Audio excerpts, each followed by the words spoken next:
Hello everyone, good afternoon to all of you. कैसे हैं आप लोग बच्चों? उम्मीद करती हूँ सभी लोग अच्छे होंगे, अच्छे से अपनी पढ़ाई कर रहे होंगे और रिवीजन आपका चल रहा होगा। ये उम्मीद तो हमेशा यही रहती है।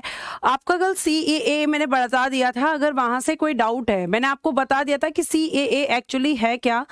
तो CEA सिटीजनशिप अमेंडमेंट एक्ट 2019 जो कि 11 मार्च 2024 को लागू हो गया है, ये आपके ऐसे व्यक्तियों को जो आपके भारत आए हैं अफगानिस्तान, बांग्लादेश और पाकिस्तान से, और वो आपके हिंदू हैं, सिख हैं, जैन हैं, बौद्ध हैं, पारसी हैं या फिर ईसाई हैं, तो उन लोगों को यहाँ पे नागरिकता देने वाला ये अधिनियम है। इसमें मुस्लिम कम्युनिटी को शामिल नहीं किया गया है। ये आपको मैंने कल की क्लास में समझा दिया था। और कल मैं आपको जो चैप्टर पढ़ा रही थी, पहले उसको मैं कंप्लीट करूंगी। कल मैं आपको चैप्टर पढ़ा रही थी वाइस प्रेसिडेंट, मैं आपको पढ़ा रही थी उपराष्ट्रपति। ठीक है, तो उपराष्ट्रपति को हम पहले कंप्लीट कर लेंगे। उपराष्ट्रपति में जो चीजें बची हुई हैं उनको मैं आपको बता देती हूँ। वाइस प्रेसिडेंट बेटा, ये मैं आपको बता रही थी, और वाइस प्रेसिडेंट के काम भी मैंने आपको बताए थे। ठीक है, कि इनका मेन काम क्या होता है, ये कब प्रेसिडेंट बनते हैं। ठीक है, ध्यान से सुनना, मैंने आपको क्या क्या पढ़ा दिया है। मैंने आपको आर्टिकल 63, मैंने आपको आर्टिकल 64 पढ़ा दिया है, मैंने आपको आर्टिकल 65 पढ़ा दिया है। उसके बाद मैंने आपको आर्टिकल 66 का सब क्लॉज 1 पढ़ा दिया है। जो पढ़ा दिया है वो मैं आपको बता रही हूँ। उसके बाद मैंने आर्टिकल 66 का सब क्लॉज 2 बता दिया है, आर्टिकल 66 का सब क्लॉज 3 पढ़ा दिया है, ये आपको पढ़ा चुकी हूं। उसके अलावा आर्टिकल 67 पढ़ा दिया है, जिसमें मैंने आपको बताया था कि इसका कार्यकाल क्या है, ये त्यागपत्र किसको देते हैं और इनको हटाने की प्रक्रिया क्या होती है। आज मुझे आपको पढ़ाना है आर्टिकल 68 और आर्टिकल 69। फिर मैं आपको पढ़ाऊंगी प्रधानमंत्री और उसकी मंत्री परिषद, ये मैं आपको बताऊंगी। और आप लोग जो हैं ध्यान से चीजों को सुनना, क्योंकि जब मैं मुख्यमंत्री और मंत्री परिषद पढ़ाऊंगी तो सिर्फ आर्टिकल चेंज होंगे, बाकी सारी चीजें सेम रहेंगी। तो ध्यान से चीजों को पढ़ना, ताकि उस समय बहुत ज्यादा आपको एफर्ट्स ना लगाने पड़े, सिर्फ आर्टिकल्स चेंज होंगे। ठीक है, ये सब बेटा मैं कल की क्लास में पढ़ा चुकी हूं।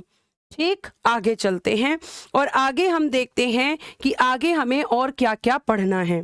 तो आज की क्लास में हम आगे जो पढ़ने वाले हैं, आज की क्लास स्टार्ट होगी हमारी आर्टिकल 68 से। आर्टिकल 68 में क्या कहा गया है? इसमें कहा गया है कि राष्ट्रपति का कार्यकाल समाप्त होने से पूर्व, कार्यकाल समाप्त होने से पूर्व ही कार्यकाल सॉरी उपराष्ट्रपति लिखेंगे, आई एम रियली सॉरी, मैं राष्ट्रपति लिख दिया मैंने। उपराष्ट्रपति का कार्यकाल, उपराष्ट्रपति का कार्यकाल समाप्त होने से पूर्व, समाप्त होने से पूर्व, पूर्व का मतलब होता है पहले, समाप्त होने से पूर्व ही,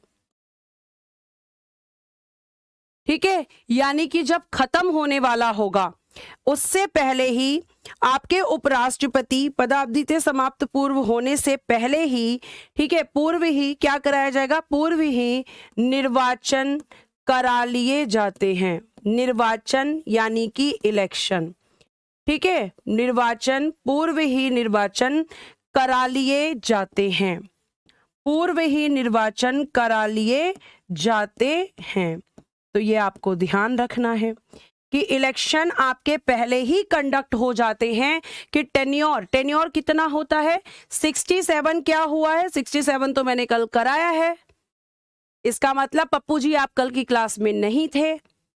67 मैं कल ही करा चुकी हूं, जिसमें मैंने बताया था कि उपराष्ट्रपति की पदावधि है, इनका कार्यकाल है, कितना होता है, सब कुछ मैं बता चुकी हूं। और इसीलिए कहा जाता है कि क्लासेस रेगुलर किया करो, लेकिन आप अपनी ही मर्जी चलाते हैं। रेगुलर नहीं करेंगे बेटा क्लासेस तो दिक्कत होगी। मैंने फर्स्ट डे ही आपको ये चीज बोल दी थी। कि दिक्कत होगी बेटा अगर आप क्लासेस को रेगुलर नहीं करेंगे, क्योंकि बहुत सारी चीजें। मैडम जी 1 मोटिवेशन वीडियो पर शायरी बोलना, अच्छा मतलब तुम शायरी बुलवा कर ही रहोगे मुझसे, हैं? चाहे मुझे शायरी ना आती हो, लेकिन तुम्हारे लिए मुझे शायरी बोलनी ही पड़ेगी, ठीक है? तो शायरी बेटा मुझे नहीं आती है, कैसे करके मानोगे तुम? रोज एक ही बात बुलवाते हो। आगे सुनो। मैम अभी तक कोई फीमेल वाइस प्रेसिडेंट बनी है? नहीं बनी है। विशाल भारती जी, अभी तक कोई भी फीमेल वाइस प्रेसिडेंट नहीं बनी है। आपके प्रश्न का उत्तर आगे सुनिए। अब यहाँ पे एक और चीज, एक लाइन और ऐड करेंगे। यदि उपराष्ट्रपति का पद, इसी में कहा गया है, यदि उपराष्ट्रपति का पद, यदि उपराष्ट्रपति का पद मृत्यु, त्यागपत्र या हटाए जाने के कारण, या हटाए जाने के कारण रिक्त होता है, या हटाए जाने के कारण रिक्त होता है, तो या हटाए जाने के कारण रिक्त होता है तो निर्वाचन, तो निर्वाचन यथाशीघ्र, तो निर्वाचन यथाशीघ्र, as soon as, तो निर्वाचन यथाशीघ्र ही करवाए जाएंगे, करवाए जाएंगे। ये भी आपको ध्यान रखना है, क्योंकि आपके यहां पर उपराष्ट्रपति जो होते हैं उसमें कहीं पर यह नहीं लिखा कि कार्यवाहक उपराष्ट्रपति भी होंगे। ठीक है, ये आपको ध्यान रखना है कि उपराष्ट्रपति जो हैं, एक ही उपराष्ट्रपति होते, कार्यवाहक उपराष्ट्रपति नहीं होते, कार्यवाहक राष्ट्रपति की तरह कभी भी नहीं होते। ठीक है, ये आपको ध्यान रखना है। विकास कुमार गौतम जी, एडवांस पीडीएफ नहीं दिए हैं मैंने, क्योंकि पीडीएफ मैं वही देती हूं जो मैं आपको यहां पढ़ाती हूं, और हर बैच में बिल्कुल अलग कंटेंट होता है, तो आपकी पीडीएफ पहले एडवांस में कैसे दे दूं बताओ? जब मैं पीडीएफ से पढ़ाती ही नहीं हूं, आपको लिखकर पढ़ाती हूं। पीडीएफ से कहां पढ़ा रही हूं मैं आपको? पीडीएफ तब एडवांस दी जाती है जब पीडीएफ आपकी बनी हुई होती है और बस मुझे बच्चों को कंटेंट देना होता है। नहीं, मैं ऐसा कभी नहीं करती। मैं साथ के साथ पीडीएफ लिखती हूं और लिखने के बाद आपको कंटेंट देती हूं, जो कि आपका बोर्ड पीडीएफ के रूप में आपको मिलता है, और साथ साथ जो बच्चे आपके पीडीएफ लिख के आपको भेजते हैं इसी नोट से। अब दोबारा इसको कॉपी पेस्ट मत कीजिए कुमार गौतम, आपके प्रश्न का उत्तर दे चुकी हूं। ठीक है, तो ये आपको ध्यान रखना है बेटा कि इनके जो इलेक्शंस होते हैं, एक तो इनके कार्यकाल पूरे होने से पहले, और साथ साथ अगर किसी रीजन की वजह से रिसेंटली, मतलब मान लो कार्यकाल चल रहा है, उनकी डेथ हो जाए, ठीक है, या फिर बेटा जी अगर हम बात करें यहाँ पर कि उनका त्यागपत्र हो दे दिया जाए या उनको हटा दिया जाए, तो इस तरीके से फिर उनको जब हटा दिया जाएगा तो आपको ध्यान रखना है कि इलेक्शन बहुत जल्दी कराए जाएंगे। ठीक है, चलिए, thank you so much for your response everyone. आगे देखिए, आर्टिकल 68 के बाद बेटा मैं आपको पढ़ाने वाली हूं यहां पर आपका आर्टिकल 69। क्या पढ़ाऊंगी? आर्टिकल 69, और आर्टिकल 69 में दी गई है उपराष्ट्रपति की शपथ। क्या है इसमें? उपराष्ट्रपति की शपथ दी गई है, जिसको हम बोलेंगे oath of vice president. Oath of vice, ठीक है, oath of vice president, oath of vice president, उपराष्ट्रपति की शपथ। और ये जो उपराष्ट्रपति साहब होते हैं, अगर हम इनकी शपथ की बात करते हैं तो ध्यान रखना, उपराष्ट्रपति को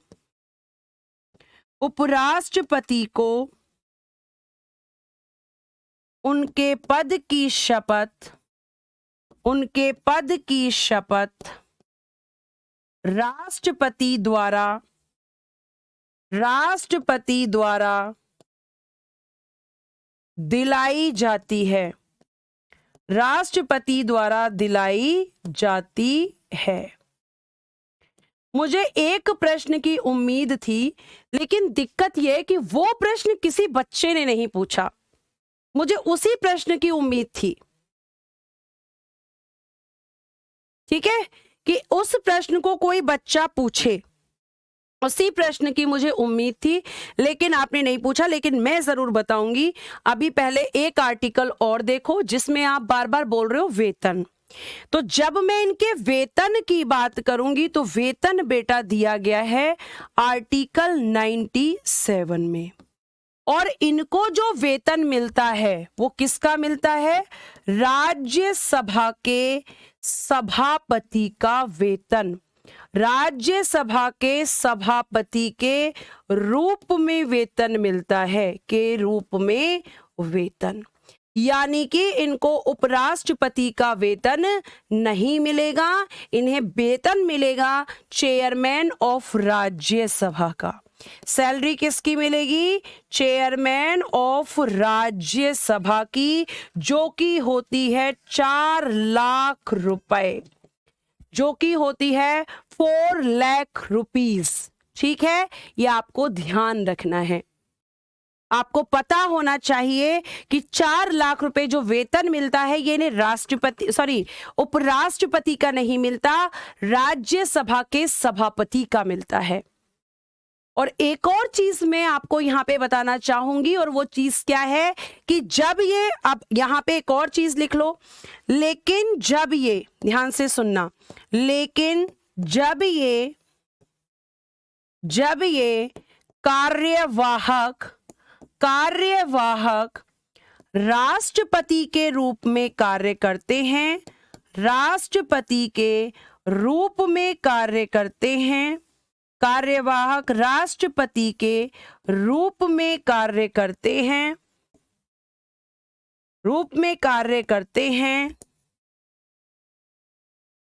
तब इनको राष्ट्रपति का वेतन मिलता है, तब इनको राष्ट्रपति का वेतन मिलता है।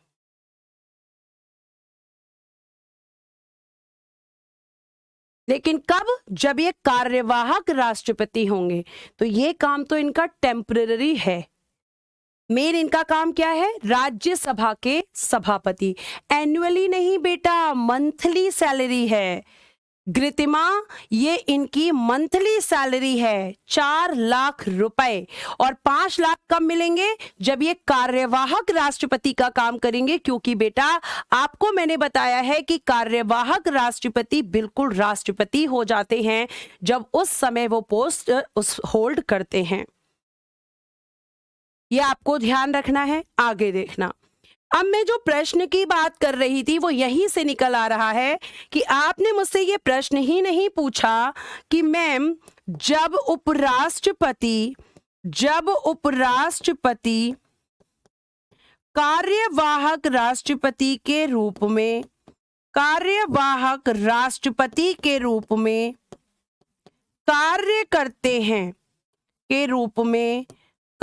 करते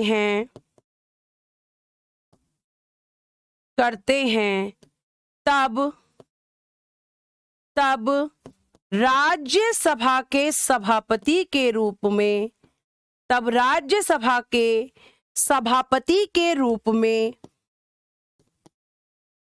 सभापति के रूप में कार्य कौन करेगा?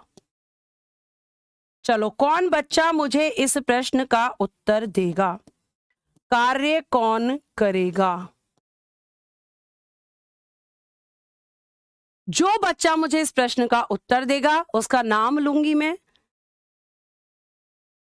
जल्दी से बताइए।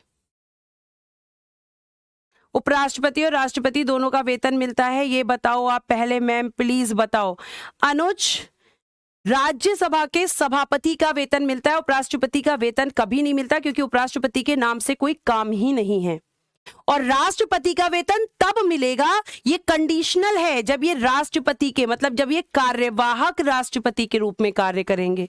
और जब ये कार्यवाहक राष्ट्रपति के रूप में कार्य करेंगे उस समय ये राज्यसभा के सभापति नहीं रहेंगे।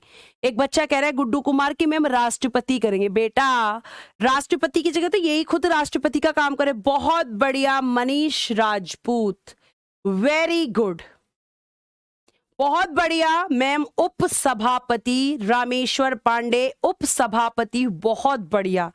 ध्यान से सुनना, आपका एक हाउस है राज्यसभा और इस राज्यसभा में बेटा एक सभापति होते हैं और राज्यसभा के अंदर दूसरे उपसभापति बनाए जाते हैं। इनको बच्चा हम चेयरमैन कहते हैं, चेयरमैन, और इनको हम जो कहते हैं वो वाइस चेयरमैन कहते हैं। और आपको ध्यान रखना है कि ये सभापति कौन होते हैं, ये सभापति ही, उपराष्ट्रपति ही यहाँ सभापति होते हैं। ये मैं कई बार क्लियर कर चुकी हूं। तो जब किसी कारण से उपराष्ट्रपति या सभापति का रिक्त पद जो है रिक्त होता है तो उपसभापति, मैं इसी के नीचे लिख देती हूं ताकि तुम्हें याद रहे हमेशा, जब किसी कारण से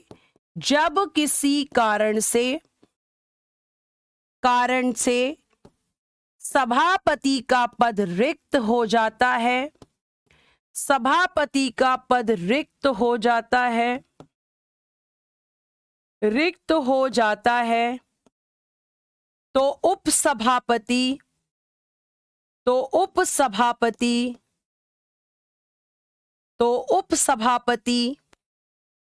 सभापति के रूप में कार्य करते हैं, सभापति के रूप में कार्य करते हैं। और इसलिए एक्टिंग वाइस प्रेसिडेंट की जरूरत पड़ती ही नहीं है क्योंकि ऑलरेडी हमने राज्यसभा में एक उपसभापति बना रखे होते हैं। यह आपको ध्यान रखना है। अच्छा, बच्चे का प्रश्न आ रहा है, एक मिनट, बच्चे का प्रश्न आ रहा है कि वेतन इनको कौन देगा। अभी बता रही हूं। इनको जो वेतन दिया जाएगा वो दिया जाएगा वेतन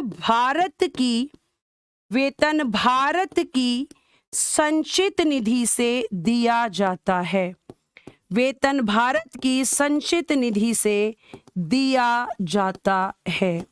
ध्यान रखना, जब ये कार्यवाहक राष्ट्रपति होंगे तो इनकी जगह पर जो काम करेगा वो उपसभापति, सभापति बनकर काम करेगा। ध्यान रखना। सारे मैंने आपको जो है यहाँ डाउट्स क्लियर कर दिए हैं कि अगर राष्ट्रपति नहीं है तो वहां उपराष्ट्रपति पहुंच जाएंगे और उपराष्ट्रपति के पद पर उपसभापति पहुंच जाएंगे। ये आपको ध्यान रखना है, ठीक है, ये आपको ध्यान रखना है। लेकिन जब तक सभापति होते हैं तब तक उपसभापति का और कोई काम नहीं होता। फिर ये राज्यसभा के एक सदस्य की तरह काम करते हैं। इनका काम तभी शुरू होता है जब सभापति का पद खाली होगा। और इस समय राज्यसभा के सभापति कौन है? जगदीप धनखड़, क्योंकि वही उपराष्ट्रपति हैं। उपराष्ट्रपति को शपथ कौन दिलाता है? तो मैं आपको पहले ही बता चुकी हूं कि उपराष्ट्रपति को जो शपथ दिलाते हैं वो आपके राष्ट्रपति दिलाते हैं। यहां इतने बड़े बड़े शब्दों में लिखा हुआ है,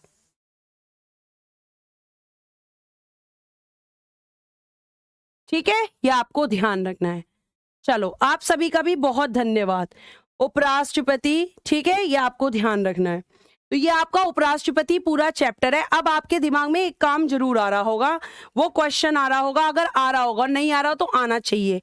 आपका क्वेश्चन ये होना चाहिए मुझसे कि उपराष्ट्रपति के कार्य, उपराष्ट्रपति जो कि आपका सभापति भी होता है, या सभापति के कार्य, ये आप जरूर मुझसे जानना चाहते हो कि इनके क्या कार्य होते हैं।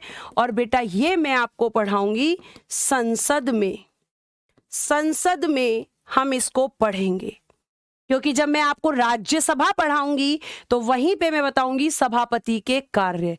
तो सभापति के कार्य फिर वहीं से यहां नोट कर लेना। तो दो बार एक चीज को नहीं पढ़ेंगे, हम वहीं पे इसको कंप्लीट करेंगे, ठीक है। आगे चलते हैं और देखते हैं कि आपका जो अगला चैप्टर है, ठीक है, अगला जो चैप्टर है वो क्या है आपका। अगले चैप्टर का नाम है हमारा, लिख लेते हैं हम अगले चैप्टर का नाम, प्रधानमंत्री और उसकी मंत्री परिषद। क्या लिखेंगे हम? लिखेंगे प्रधानमंत्री, प्रधानमंत्री और उसकी मंत्री परिषद, और उसकी मंत्री परिषद। इंग्लिश में prime minister, prime minister and his council of ministers, and his council of ministers.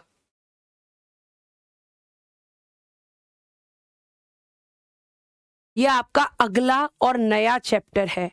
आज मैं बहुत सारे राष्ट्रपति को शपथ कौन दिलाता है, राष्ट्रपति पढ़ा चुकी हूं, उसके बाद भी ये प्रश्न आ रहा है, इसका मतलब आप रिवीजन नहीं करते हो। चीफ जस्टिस दिलाते हैं राष्ट्रपति को। आगे देखिएगा, संसद के सभापति अलग से नियुक्त होते हैं। संसद के सभापति नहीं होते बेटा, राज्यसभा के सभापति होते हैं। और अभी बताया तो कि राज्यसभा के सभापति उपराष्ट्रपति ही होते हैं और इनका इलेक्शन होता है विकास कुमार गौतम। प्रश्न ही गलत है आपका। चलो आगे देखो, प्राइम मिनिस्टर और आपके मंत्री परिषद की जब हम बात करते हैं तो इसमें सबसे पहला आपका एक आर्टिकल हम पढ़ेंगे, आर्टिकल 74, जो आपको ये बताता है कि राष्ट्रपति को, ध्यान से सुनना, राष्ट्रपति को सहायता एवं सलाह देने के लिए, सहायता एवं सलाह, सहायता एवं सलाह, हेल्प एंड एडवाइस, सहायता एवं सलाह देने के लिए, ठीक है, सहायता एवं सलाह देने के लिए एक मंत्री परिषद होगी, एक मंत्री परिषद, यानी कि काउंसिल ऑफ मिनिस्टर्स, COM लिख दिया है मैंने, मंत्री परिषद होगी, जिसका प्रधान यानी कि हेड, जिसका प्रधान प्रधानमंत्री, जिसका प्रधान प्रधानमंत्री, या जिसके प्रधान, ऐसे लिखेंगे, जिसके प्रधान प्रधानमंत्री होंगे। तो मैंने आपको पहले भी बताया था कि राष्ट्रपति अपनी मर्जी से काम नहीं करते, बल्कि उनको सलाह देने के लिए, एडवाइस देने के लिए एक मंत्री परिषद होती है, और इस मंत्री परिषद के प्रधान प्रधानमंत्री होते हैं। और ये चीज मैंने आपको समझाई थी जब आर्टिकल 53 बताया था, और उसमें बताया था कि संघ की सभी कार्यपालिका शक्तियां राष्ट्रपति में निहित होती हैं, लेकिन जब वो उनका प्रयोग करेंगे तो कैसे करेंगे, तो बेटा वो उनका प्रयोग करेंगे मंत्री परिषद, यानी वहां पे लिखा एक शब्द अधीनस्थ अधिकारी, और अधीनस्थ अधिकारी का सेंस वहां पर आपके मंत्री परिषद से ही है। कितने सारे पति हैं मैम, पत्नी नहीं है कोई, मतलब भाई ठीक से पढ़ लो, ठीक है, सीरियसली होके पढ़ा करो। जब पढ़ाया करूं तो अच्छे से पढ़ा करो, फिर दिक्कत होती है तुम्ही लोगों को, फिर कमेंट करते हो कि समझ नहीं आ रहा। समझ कहां से आएगा जब तुम्हारा पूरा फोकस यहाँ कमेंट पे ही रहता है। तो आगे देखना, उसके बाद आपको मैं बता दूं कि आर्टिकल 75 का सब क्लॉज 1, इसमें कहा गया है कि प्रधानमंत्री की नियुक्ति,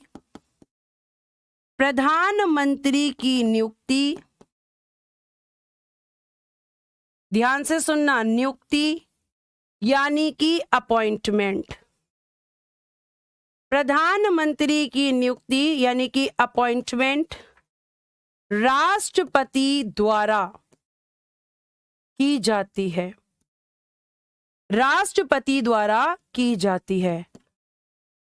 appointment of prime minister by the president, राष्ट्रपति के द्वारा की जाती है, प्रेसिडेंट इनको अपॉइंट करते हैं। और आज बहुत सारे बच्चों का ये डाउट क्लियर होगा कि आपके पीएम का कभी इलेक्शन नहीं होता। बच्चे कहते हैं पीएम का इलेक्शन होता है, नहीं बेटा, पीएम का इलेक्शन नहीं होता। पीएम अपॉइंट होता है और नियुक्ति करने वाले होते हैं आपके देश के राष्ट्रपति। लेकिन आपको मैं एक और चीज बताऊं, आपको ध्यान से सुनना है। एक और चीज बताऊं आपको कि यहां पे नियुक्ति जो होती है, ध्यान रखना, वो राष्ट्रपति अपनी मर्जी से नहीं करते। आगे की वर्ड सुनो, राष्ट्रपति लोकसभा में बहुमत प्राप्त यानी कि मेजॉरिटी, बहुमत को बोलते हैं मेजॉरिटी, बहुमत प्राप्त दल का मतलब होता है पार्टी, राजनीतिक पार्टी। बहुमत दल के नेता को पीएम अपॉइंट करते हैं या पीएम नियुक्त करते हैं। कहने का तात्पर्य यह है कि नियुक्त तो राष्ट्रपति करते हैं, लेकिन आपको एक और चीज ध्यान रखनी है कि यह नियुक्ति ऐसा नहीं कि राष्ट्रपति का मन करा और किसी को भी पीएम बना दिया। नहीं बच्चा, जिसको लोकसभा में बहुमत होगा, जिस पार्टी को मेजॉरिटी होगी, मतलब जिसके पास सबसे ज्यादा एमपी चुनकर आएंगे, उसी के नेता को ये प्रधानमंत्री नियुक्त करेंगे। मैम नहीं समझ में आ रहा, फिर से समझाओ। तो हम इसको ऐसे नहीं समझेंगे, अब हम इसको समझेंगे देसी भाषा में। क्या आप सबने सुना है कि एक हाउस है लोकसभा, और इस लोकसभा के इलेक्शन होते हैं, और प्रश्न पूछती जाऊंगी, आंसर तुम करते जाना, तभी तुम्हें समझ आएगा। इलेक्शन, चुनाव। अब आप मुझे ये बताओ कि चुनाव में जब लोकसभा के चुनाव होते हैं तो वोट करने कौन जाता है बेटा? या सिर्फ इतना ही बता दो कि जब लोकसभा के इलेक्शन होंगे तो वो डायरेक्ट होंगे कि इनडायरेक्ट? जल्दी से प्रश्न का उत्तर मुझे चाहिए।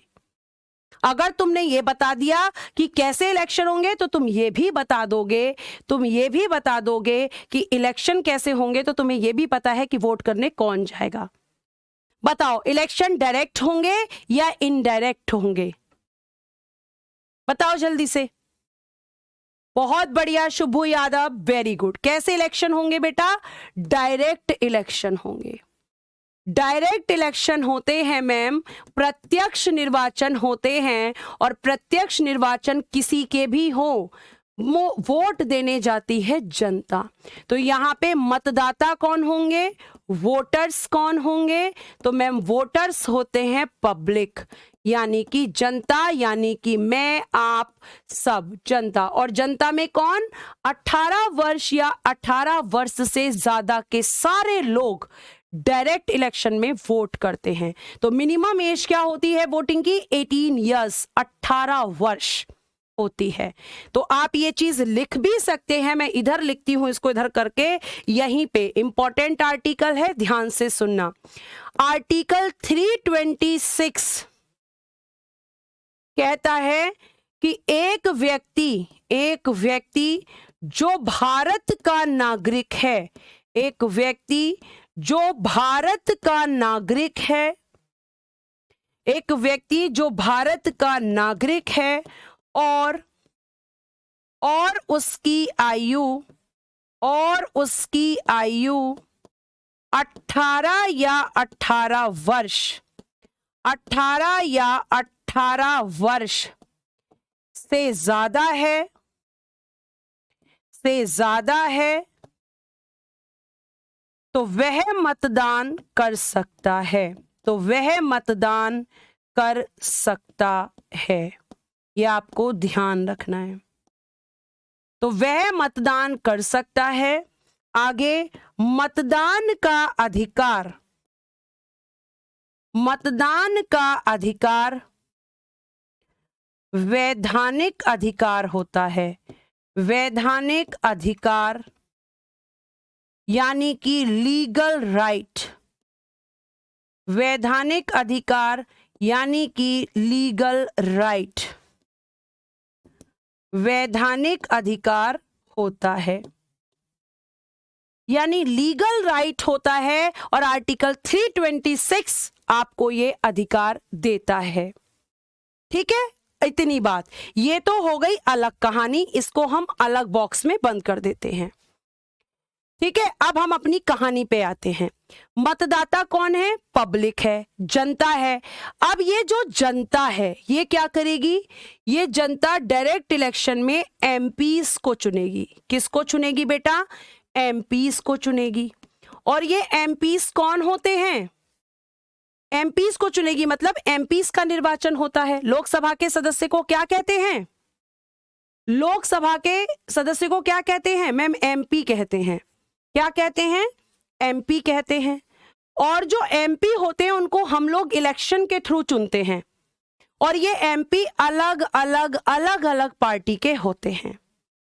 कोई एमपी कांग्रेस का होगा, कोई आम आदमी पार्टी का होगा, कोई बीजेपी का होगा, मतलब अलग अलग दल अपने अपने प्रतिनिधि। और प्रतिनिधि किसे कहते हैं? एमपी को।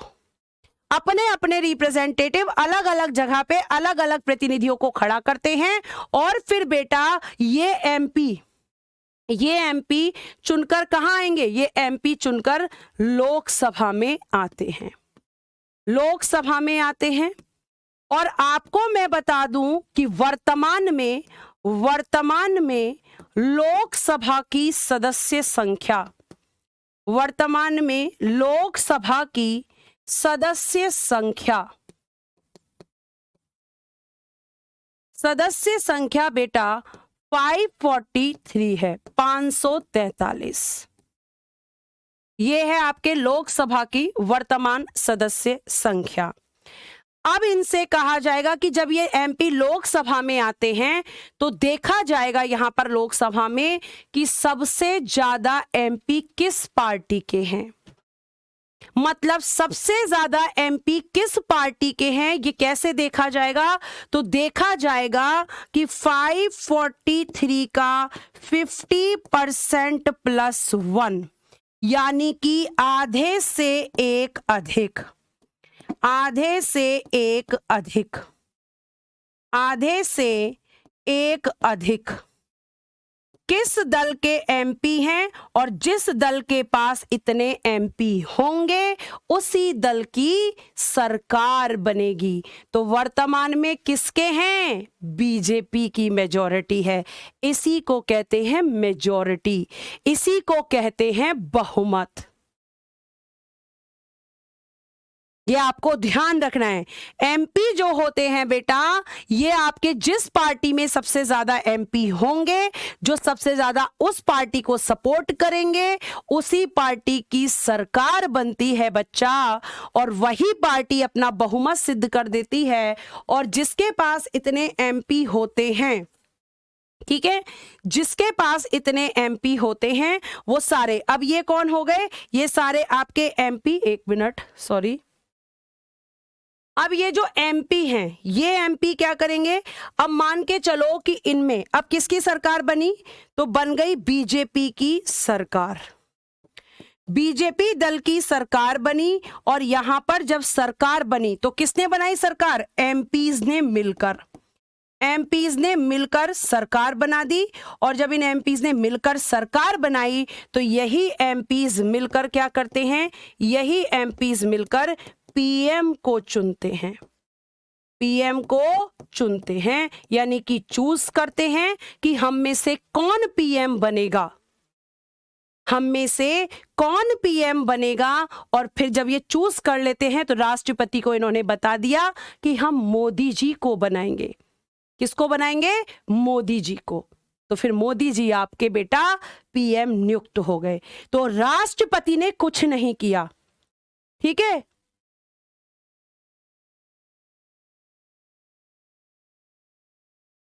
ठीक है, तो ये आपको ध्यान रखना है। ये बनता है आपका सरकार, और सरकार ही फिर मतलब ये एमपी ही फिर अपने में से डिसाइड करते हैं हम किसको पीएम बनाएंगे, राष्ट्रपति को उसका नाम दे देते हैं और राष्ट्रपति उसी को नियुक्त कर देते हैं। ये होता है बेटा यहां पर आपका पीएम की नियुक्ति। ठीक है, ये आपको ध्यान रखना है, ये होती है पीएम की नियुक्ति। अब पीएम नियुक्त हो गए, नियुक्त होने के बाद देखना आगे, आगे सुनो, आपको मैंने ये समझाया, अब आगे लिखिएगा। नियुक्ति के पश्चात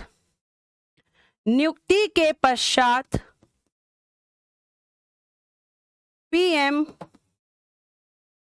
शपथ लेते हैं। नियुक्ति के पश्चात पीएम शपथ लेते हैं। क्या लेंगे? ओथ लेंगे। आफ्टर अपॉइंटमेंट बेटा क्या लेंगे? ये ओथ। पीएम शपथ लेते हैं, और ध्यान से सुनना, पीएम को शपथ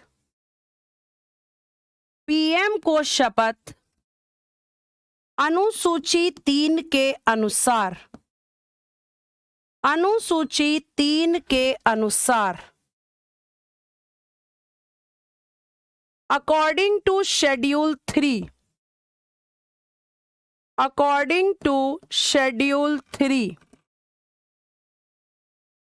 अनुसूची 3 के अनुसार पीएम को शपथ अनुसूची 3 के अनुसार राष्ट्रपति दिलाते हैं।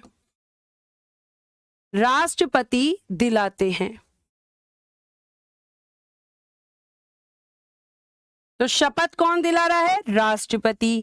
है कहां पर मैम? शेड्यूल 3 में। पीएम की शपथ अनुसूची 3 में है और राष्ट्रपति इनको शपथ दिलाते हैं। अखिलेश, जो आपका प्रश्न है उसका भी उत्तर मिलेगा, थोड़ा पेशेंस रखो, सारे प्रश्नों के उत्तर मैं दूंगी लेकिन आपको पेशेंस रखना पड़ेगा। ठीक है, तो ये इनको शपथ दिलाने का काम कौन करते हैं? राष्ट्रपति। अब बेटा यहां एक इंटरेस्टिंग चीज और है कि आपके पीएम की जो शपथ होती है, इनकी जो ओथ होती है, ये बेटा 2 प्रकार की होती है। 2 टाइप्स होते हैं इनकी ओथ के, 2 टाइप्स। और वो कौन कौन से होते हैं? एक तो ये पद की शपथ लेते हैं, जिस पद पर ये बैठते हैं, और उसके बाद बेटा ये एक शपथ और लेते हैं जिसको हम कहते हैं गोपनीयता, जिसको हम कहते हैं सीक्रेसी। और अब आपके अंदर ये जरूर जानने की इच्छा प्रकट हो रही होगी कि ये सीक्रेसी क्या होता है, ये गोपनीयता कैसे होती है। ठीक है, तो मैं आपको ये बताना चाहूंगी बच्चों की गोपनीयता का मतलब, क्यों इनको गोपनीयता की शपथ दिलाई जाती है। और ध्यान रखना, यही शपथ आपके सारे मिनिस्टर भी लेते हैं, और मिनिस्टर को भी शपथ राष्ट्रपति ही दिलाते हैं। तो मैम क्यों दिलाई जाती है इनको ये दूसरी शपथ? क्योंकि अब तक मैंने तुम्हें पढ़ाया कि जितने भी लोग अभी तक आपने पढ़े हैं सब केवल पद की शपथ लेते हैं, लेकिन ये लोग 2 शपथ लेते हैं। यह आपको ध्यान रखना है। शपथ आर्टिकल में नहीं है, अनुसूची 3 में इनकी शपथ है। ये अपने पद पे बैठने से पहले एक शपथ लेते हैं कि मैं आपके पद की जो गरिमा है उसको बना के रखूंगा, इस तरह की इनकी शपथ होती है। और साथ साथ गोपनीयता की शपथ भी ये लेते हैं। गोपनीयता क्यों मैम? तो गोपनीयता बेटा इसलिए क्योंकि आपकी जो सरकार होती है उसको कई बार ऐसे डिसीजन लेने पड़ते हैं, ऐसे निर्णय लेने पड़ते हैं जिनको उन्हें गुप्त रखना होता है, जिनको उन्हें सीक्रेट रखना पड़ता है। जैसे आपने देखा होगा उरी मामले में यहां पर सरकार ने क्या किया? उसने चीजों को छुपा कर रखा। आपका हर साल बजट आता है, तो बजट तब तक सामने नहीं आ सकता जब तक वो पब्लिश नहीं होता, और अगर आ गया तो फाइनेंस मिनिस्टर को रिजाइन देना पड़ेगा। तो सरकार के कुछ ऐसे निर्णय होते हैं जो सारे निर्णय हम पब्लिक को या किसी और को नहीं बता सकते, और अगर हम बता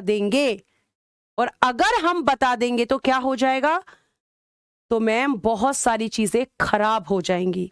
इसलिए इन्हें गोपनीयता की भी शपथ दिलाई जाती है कि हर बात को आपको पब्लिश नहीं करना है। आर्टिकल 3 नहीं प्रवेश जी, अनुसूची 3, अनुसूची 3 नॉट आर्टिकल। ठीक है, अब इन्होंने शपथ ले ली, अब आगे लिखना। सारा ऐसे पढ़ा रही हूं, इतनी साधारण शब्दों में पढ़ा रही हूं, किसी किताब में आपको नहीं लिखा मिलेगा ऐसे। फिर क्या, शपथ के बाद, शपथ के बाद पीएम मंत्रियों के नाम की सूची, मंत्रियों के नाम की सूची, name of list, name of list of ministers, name of list of ministers, मंत्रियों के नाम की सूची तैयार यानी कि प्रिपेयर, प्रिपेयर्ड, तैयार करते हैं। मतलब पीएम जो है यहां पर क्या तैयार करते हैं, मंत्रियों के नाम की सूची। देखो एक बेटा जी इस तरह की लिस्ट होती है, लिस्ट, ऐसी लिस्ट होती है। इस लिस्ट में सारे मंत्रियों के नाम लिखे होते हैं और उनके आगे उनके डिपार्टमेंट, उनके मिनिस्ट्री सब लिखा होता है इसमें। ये तैयार करते हैं उसको, और तैयार करके फिर ये क्या करते हैं, फिर आगे देखना, तैयार सूची को, तैयार सूची को राष्ट्रपति को देते हैं, राष्ट्रपति को देते हैं, तैयार सूची को राष्ट्रपति को देते हैं और देते हैं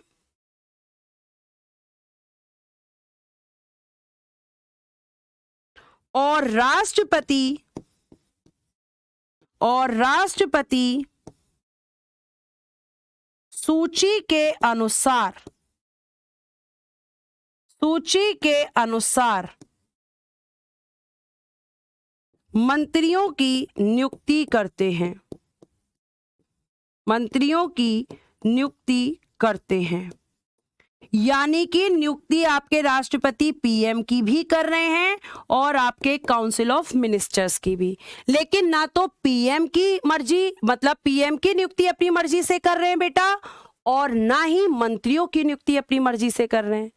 जब वो पीएम की नियुक्ति कर रहे हैं तो लोकसभा में जो एमपी हैं जिसको करने के लिए कह रहे हैं वही कर रहे हैं, और जब मिनिस्टर्स की अपॉइंटमेंट कर रहे हैं तो प्रधानमंत्री उन्हें एक सूची दे रहे हैं कि इस सूची में जिसके नाम हैं उनको यहां पर आप नियुक्त कर दो। ये आपको बोल रहे हैं यहां पर। और आपको मैं एक और चीज बता दूं, और ये नियुक्ति किस आर्टिकल में है, तो आर्टिकल 75 का जो सब क्लॉज 1 है, यहाँ पे जो जगह छोड़ी गई है ये जानबूझ के छोड़ी गई है, क्योंकि ये आर्टिकल 75 का सब क्लॉज 1, ये लाइन तो मैंने आपको सिर्फ समझाने के लिए लिखवाई थी। इस लाइन को पहले मैं क्लोज करूंगी ताकि आपको इस आर्टिकल को मैं पूरा लिखकर बता सकूं। ये अलग है,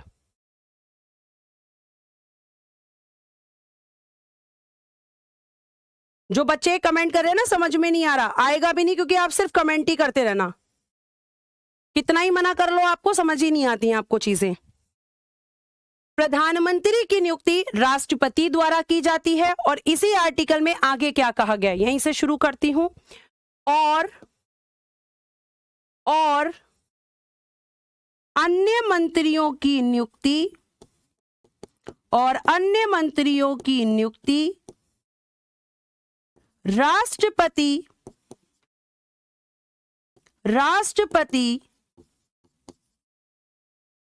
पीएम की सलाह पर करते हैं।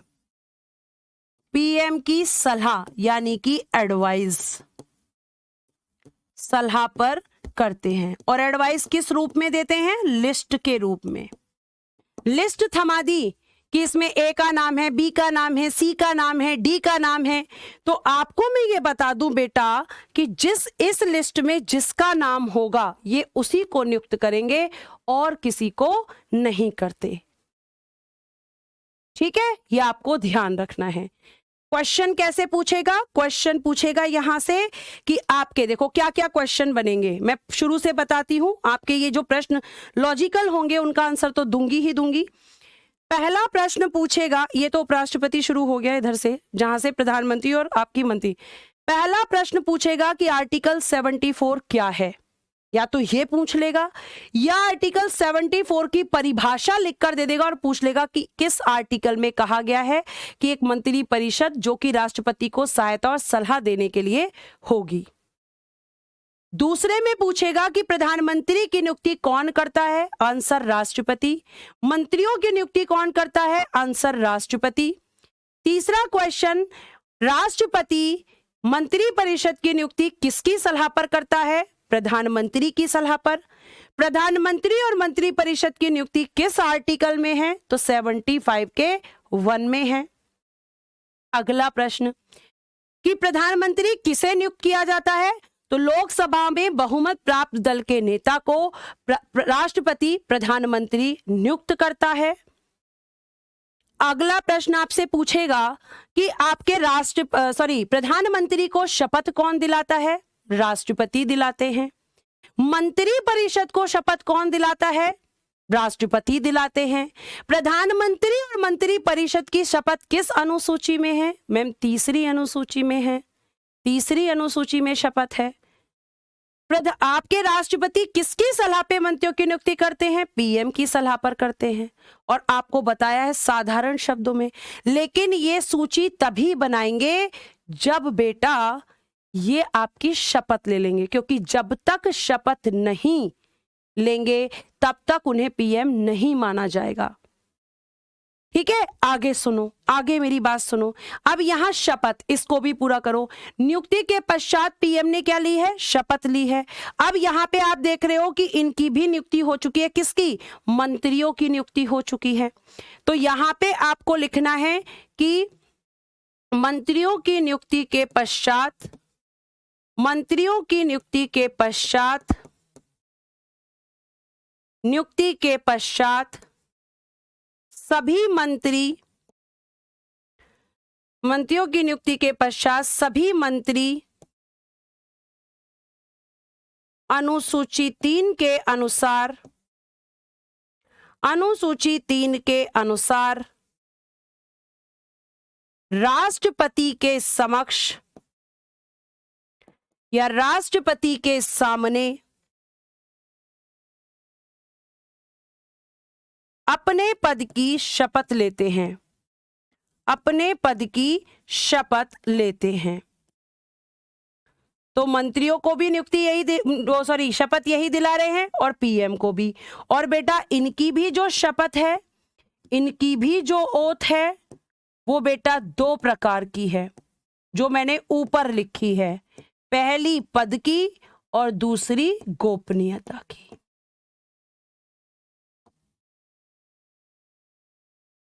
यानी कोई भी पद तभी माना जाता है जब उस पद पे बैठने वाला व्यक्ति शपथ ले लेता है। पीएम और आपके मिनिस्टर्स दोनों की नियुक्ति राष्ट्रपति लेते हैं, लेकिन ध्यान रखना कि दोनों की नियुक्ति वही करते हैं, लेकिन अपनी मर्जी से नहीं। मैम वो अपनी शपथ से इंकार कर दे तो फिर भैया ना तो तुम मिनिस्टर बनोगे ना पीएम, क्योंकि दोनों के लिए शपथ लेना अनिवार्य है, अनिवार्य है, यह आपको ध्यान रखना है। तो इस तरीके से नियुक्ति होती है, आपको ध्यान रखना है। उसके बाद हम आगे की तरफ चलते हैं और बच्चों का एक प्रश्न बहुत तेजी से उठ रहा है कि मंत्री परिषद में मंत्रियों की संख्या कितनी होती है।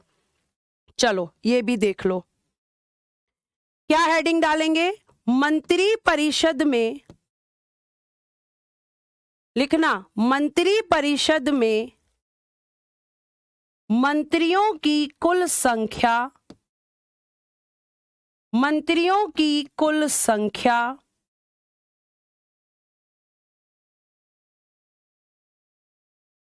इंग्लिश में लिखेंगे number of council of ministers, नहीं number of ministers, number of ministers in council of ministers. मंत्री परिषद में मंत्रियों की संख्या कितनी होती है। ठीक है, ध्यान से सुनना। तो आपको ध्यान रखना है, चलो आगे देखो ये कितनी होगी, तो लिखना लोकसभा के कुल सदस्यों का, लोकसभा के कुल सदस्यों का 15%, यानी कि total members of Lok Sabha, total members of Lok Sabha into 15%, ये मैक्सिमम नंबर होता है, इससे ज्यादा नहीं हो सकता, इससे कम हो सकता है। और ये जो संख्या निश्चित की गई है, ध्यान रखना, ये आपकी जो संख्या निश्चित की गई, संख्या निश्चित की गई, मोस्ट इंपॉर्टेंट चीज बता रही हूं, संख्या निश्चित की गई 91वें संविधान संशोधन, 91वें संविधान संशोधन 2003 के द्वारा। ये मंत्री परिषद की संख्या निश्चित की गई कि ये आप ध्यान रखना, ये जो मैंने बताया है बेटा, ये मैक्सिमम नंबर होता है, अधिकतम, इससे कम हो सकती है, किसी भी कंडीशन में इससे ज्यादा नहीं होगी। ये मैक्सिमम नंबर है और ये आपका 91 कॉन्स्टिट्यूशन अमेंडमेंट 2003 द्वारा फिक्स किया गया है कि इससे ज्यादा संख्या मंत्री परिषद के अंदर नहीं होगी। ये आपको ध्यान रखना है। एक बच्चा क्वेश्चन कर रहा है, दिखाना भैया एक बार, क्वेश्चन ले लेते हैं, क्या मंत्री परिषद में विपक्ष पार्टी के भी मंत्री बन सकते हैं? मंत्री परिषद का मतलब होता है प्रधानमंत्री और उसकी मंत्री परिषद से मतलब है सरकार। और कमलेश चौहान जी, कोई भी सरकार अपनी पार्टी में कभी भी विपक्षी दल के नेता को मंत्री नहीं बनाएगी। क्यों बनाएगी? उसे सरकार थोड़ी गिरवानी है। ये तो क्वेश्चन आपको खुद ही सोचना चाहिए कि आप अपने दुश्मन को, आप ये वाली बात पूछ रहे हो कि मैम क्या हम अपने दुश्मन को अपने घर में बुला सकते हैं? बताओ जल्दी से। क्या आप यहां पे ये जानना चाहेंगे, मतलब सॉरी, क्या आप ये चाहेंगे कि आपका दुश्मन आपके घर में रहे? नहीं, आप ये कभी नहीं चाहेंगे। तो फिर पार्टी क्यों चाहेगी, सरकार क्यों चाहेगी कि मैं ऐसा काम करूंगी, भाई मैं जो है अपनी ही सरकार को गिरा लूं? बेटा, कभी भी विपक्षी दल के नेता को वो मंत्री क्यों बनाएंगे? अपने दल के नेता को बनाएंगे ना मंत्री। भाई, जो इनके एमपी होते हैं उन्हीं में से, जो इस सरकार को सपोर्ट कर रहे होते हैं उन्हीं में से बनाते हैं ये अपने मिनिस्टर्स। ये आपको ध्यान रखना है, ये आपको पता होना चाहिए। स्वतंत्रता के समय कितने सदस्य थे? स्वतंत्रता के समय सदस्यों की संख्या निश्चित नहीं थी सिवा, और निश्चित नहीं थी तो कभी आपकी संख्या ज्यादा हो जाती थी और कभी कम हो जाती थी। इसलिए क्या किया गया, इसलिए कहा गया कि अब फिक्स कर देते हैं ताकि एक नंबर फिक्स रहेगा। और कल मैं आपको बताऊंगी कि मंत्रियों के प्रकार कितने होते हैं, मंत्रियों की योग्यताएं या प्रधानमंत्री की योग्यताएं क्या होती हैं, क्योंकि एक प्रश्न बहुत तेजी से आ रहा है कि क्या राज्यसभा से भी एमपी प्रधानमंत्री बन सकते हैं? बिल्कुल बन सकते हैं। मैं कल इस चीज को क्लियर करूंगी और अब तक कौन कौन राज्यसभा से प्रधानमंत्री बना है वो भी मैं आपको बताऊंगी। तो आज के लिए हम इतना ही रखेंगे। Thank you so much, bye bye, take care and good day everyone.